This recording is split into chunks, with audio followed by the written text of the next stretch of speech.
একটি ইন্টারিম সরকার ক্ষমতায় আসছে, আমরা আশা করি তারা নিরপেক্ষ থাকবেন।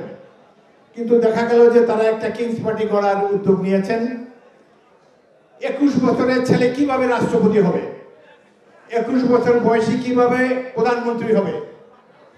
এই জাতীয় সংসদ নির্বাচনে অংশগ্রহণ করার জন্য এই যে বয়স সীমা কমিয়ে দেওয়া হয়েছে, একটি দলকে সুযোগ সুবিধা দেওয়ার জন্য করা হয়েছে।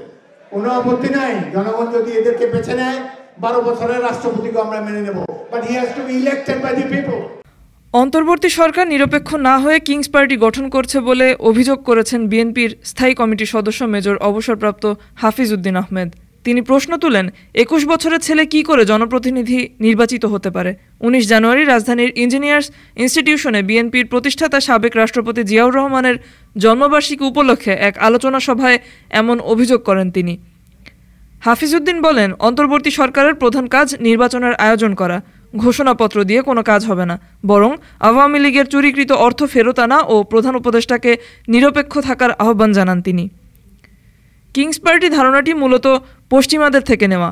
বিদ্রোহ, বিক্ষোভ কিংবা অভ্যুত্থানের কারণে সামরিক অথবা বিশেষ কোনো সরকার ক্ষমতায় বসলে সেই ক্ষমতা টিকিয়ে রাখার জন্য নিজেদের মতাদর্শের নতুন রাজনৈতিক দলের জন্ম হলে সেটাকেই ডাকা হয় পিপলস পার্টি বা কিংস পার্টি বলে।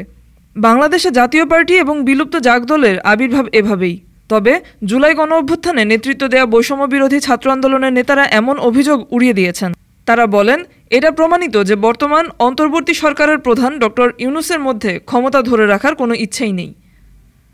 ডেস্ক রিপোর্ট, আজ বার্তা, ঢাকা।